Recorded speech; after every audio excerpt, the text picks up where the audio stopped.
Më datë 11 janar 2025, kryetari i Partisë Demokratike Sali Berisha bëri një takim diellëzor me militantët në Pogradec me temë të shpëtojmë Pogradecin nga kullat e Edi Ramës dhe Fatmir Xhafajt, ku u tha: "Bregut piktoresk të liçenit i ka dalë bajlozi i zi, sikur çedër që do shkatroj brigjet për të pasuruar me kullat përbindshëm. Pogradeci ndodhet para një agresioni mafioz që do t'i zhduk identitetin, por ne jemi këtu për ta shpëtuar nga babëzia e narkoshtetit." Por 2 muaj më pas, konkretisht në muajin mars 2025, në televizionin e familjes Berisha, ka filluar të reklamohet ndërtimi një kompleksi kullash në Drilon me emrin Pyet e Drilonit, shoqëruar me ofertat financiare për prenotime paraprake apartamentesh dhe njësi tregtare. Kryetari i PD Sali Berisha, që u lëriti për ndërtimet në Pogradec, po hesht për kullat që do ndërtohen në Drilon. Madje i ka dhënë urdhër të hesht për to edhe kryetarit PD-s në Pogradec, kandidatit për deputet Gentian Çela, sepse këtë kompleks kullash dhe resort në Drilon do ta ndërtojë kompania Contact and Magnet Imo ShPK, që 50%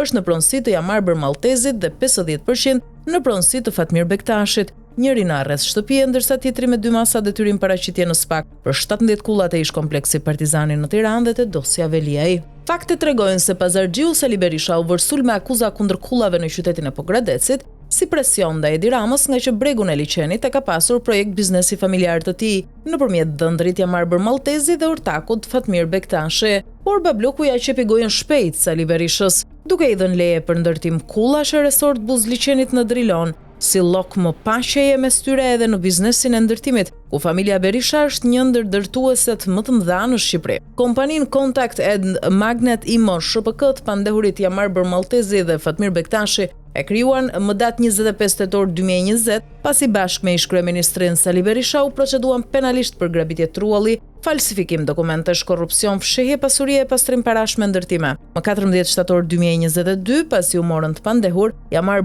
Maltezi e Fatmir Bektashi pezulluan aktivitetin e kompanisë Contact and Magnet Imo ShPK me qëllim që të mos u sekuestrohej dhe SPAK nuk u sekuestroi, ndërsa më datë 9 shtator 2023 ata e bën aktive dhe vazhduan të ndërtojnë komplekse me pallate e vila. Ndërsa tani që Sali Berisha ka heshtur për kullat buzliqenit në qytetin e Pogradecit, kryeministri Edi Rama i dha Jamar Maltezit dhe Fatmir Bektashit lejen për ndërtimin e kompleksit me kulla Pyet e Drilonit, buzliqenit në Drilon. Pazari dhe paqja e biznesit ndërtimor me Sali Berishës dhe Edi Ramës u bë edhe me lejet e ndërtimit për komplekset me pallate e vila Mangalem 21, Marga, Magnet, Aba, Kaimi, Kadiu, Oksa, Siri dhe Nokia, që Jamar Maltezi e Fatmir Bektashi ka ndërtuar dhe po ndërtojnë në periferi të Tiranës mbi toka shtetërore e private të grabitura me letra false.